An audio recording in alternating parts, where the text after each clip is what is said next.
Bonjour à toutes et à tous et bienvenue dans nos têtes, le podcast qui explore ce qui nous façonne, nous hante et nous élève.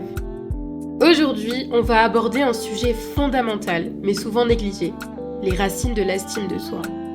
Beaucoup parlent de l'importance d'avoir une bonne estime de soi, mais rarement on se penche sur comment elle se construit, d'où elle vient et pourquoi elle est parfois plus fragile qu'on ne le croit. Parce que avant de vouloir améliorer son estime de soi, il est crucial de comprendre comment elle s'est forgée à travers notre histoire personnelle, familiale et même sociétale. Dans cet épisode, on va creuser un peu plus profondément.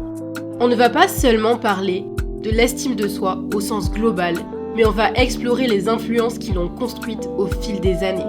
Comment nos parents, nos proches et la société ont façonné notre vision de nous-mêmes, souvent sans même qu'on en ait conscience.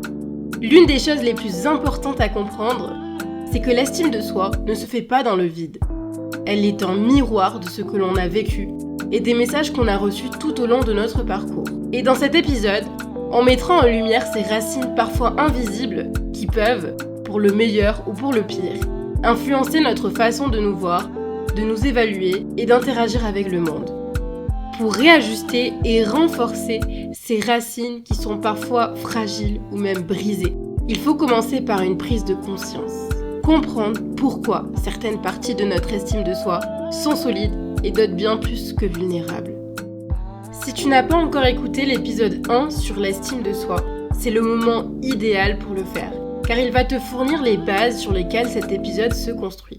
Une fois ces bases acquises, cet épisode t'aidera à mieux comprendre pourquoi tu agis, réagis et te perçois comme tu le fais.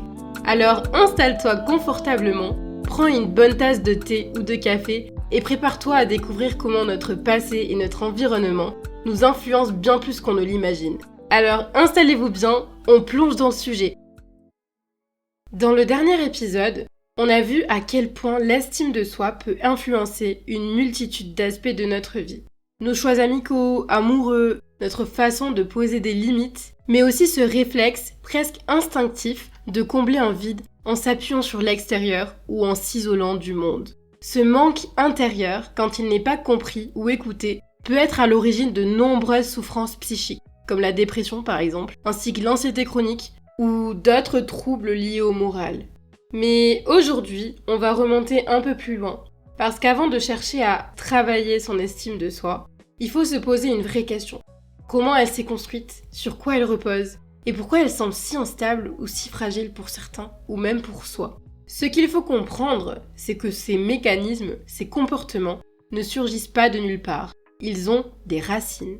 Et ces racines, on les trouve en premier lieu dès notre enfance, dans notre histoire familiale. C'est dans ce cadre primordial que l'on a, ou non, reçu des signes d'amour inconditionnel, de valorisation ainsi que de reconnaissance. C'est là, parfois sans même s'en rendre compte, qu'on apprend à se percevoir à travers le regard de l'autre. Et quand ce regard est trop critique, absent ou conditionné, l'estime de soi en souffre.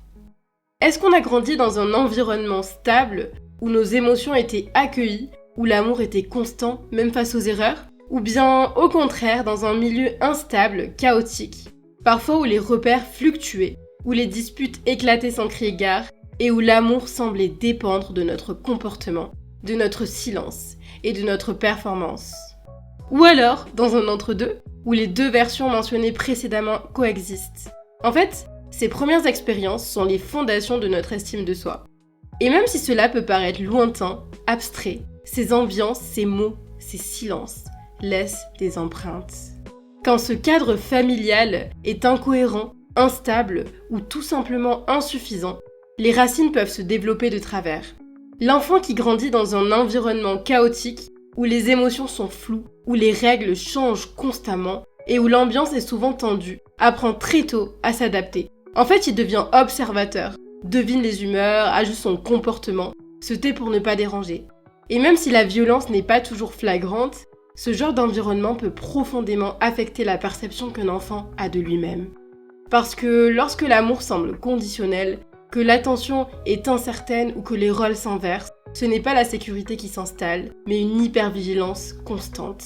C'est là qu'on touche un point fondamental. L'estime de soi ne se bâtit pas simplement sur des compliments ou des réussites. En fait, elle se construit directement dans le regard des parents et tuteurs légaux.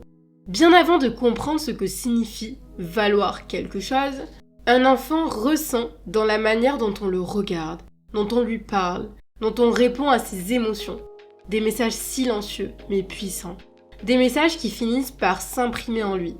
Si ce regard est aimant, constant, enveloppant, l'enfant intègre peu à peu qu'il est digne d'amour, qu'il mérite attention et présence. Ce n'est même pas une pensée consciente, mais une mémoire émotionnelle, corporelle, en fait qui devient un modèle de ce qu'il croit être. En revanche, si ce regard est distant, froid, critique, ou tout simplement absent, ce qu'il assimile, c'est un vide, une forme de doute, la peur d'être de trop ou pas assez. Il apprend à se modeler, à performer, à plaire, non pas pour exister, mais pour être toléré. Et souvent, ce sont les familles où tout semble aller bien en surface qui laissent les traces les plus discrètes. Parce qu'un enfant peut avoir de quoi manger, un toit, des vêtements, mais grandir sans jamais se sentir vu. Avec des parents présents physiquement, mais émotionnellement absents. L'amour devient une récompense. Il faut se tenir correctement, obtenir de bonnes notes, faire plaisir.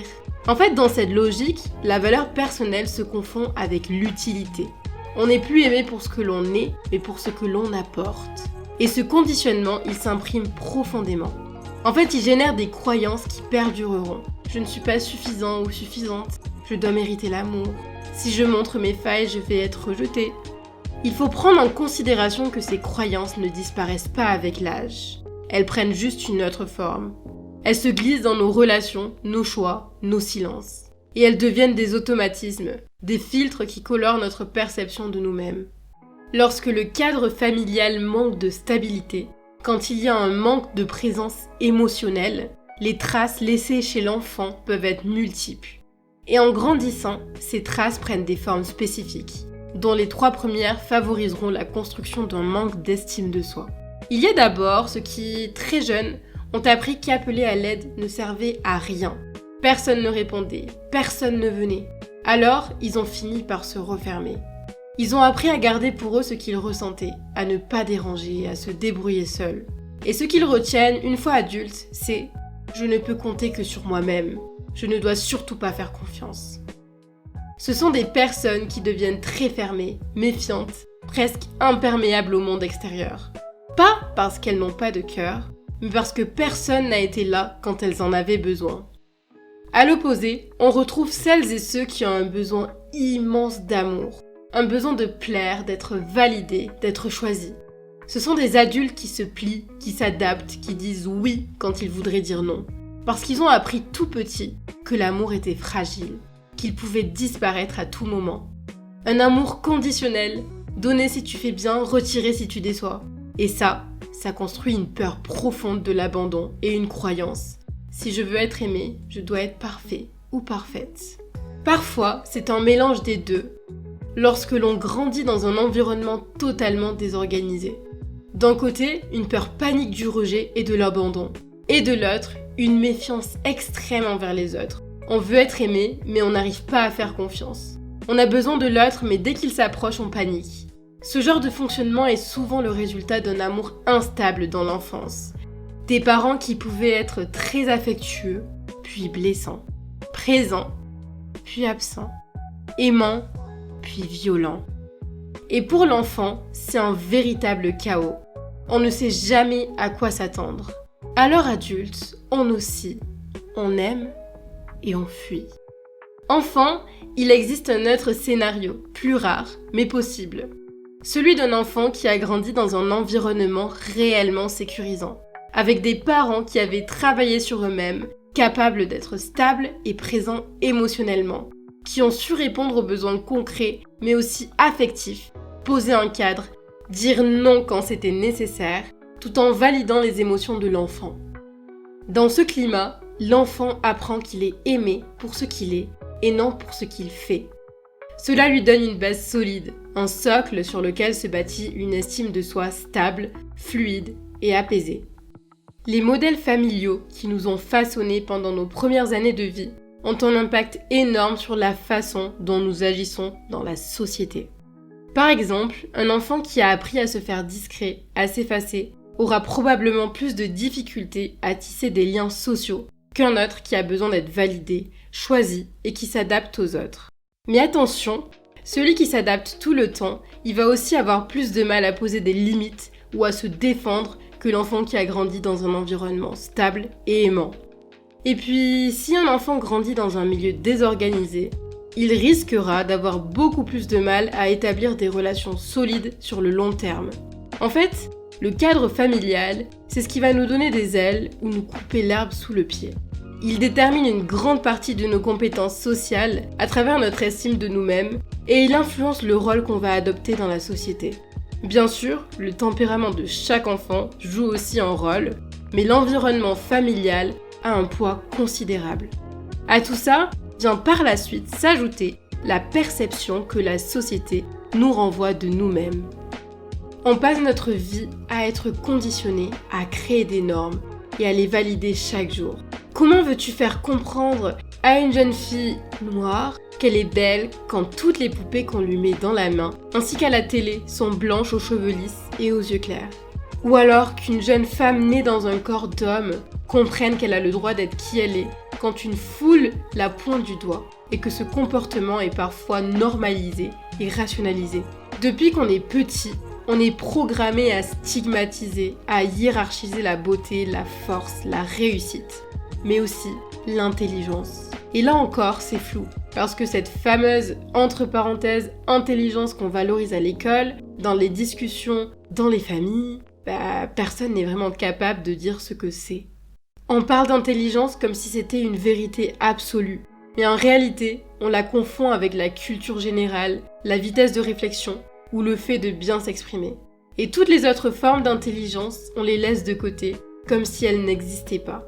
Tous ces messages qu'on reçoit, à l'école, dans les pubs, dans les films ou même les réseaux, viennent doucement nous souffler ce qui est acceptable ou pas, ce qu'on doit cacher, ce qu'on a le droit d'assumer. Et le pire, c'est que tout semble évident, neutre, presque logique. Mais en vrai, c'est biaisé, c'est pas neutre, c'est construit. Parce que ces messages, qu'ils soient directs ou subtils, ils finissent par rationaliser une hiérarchie.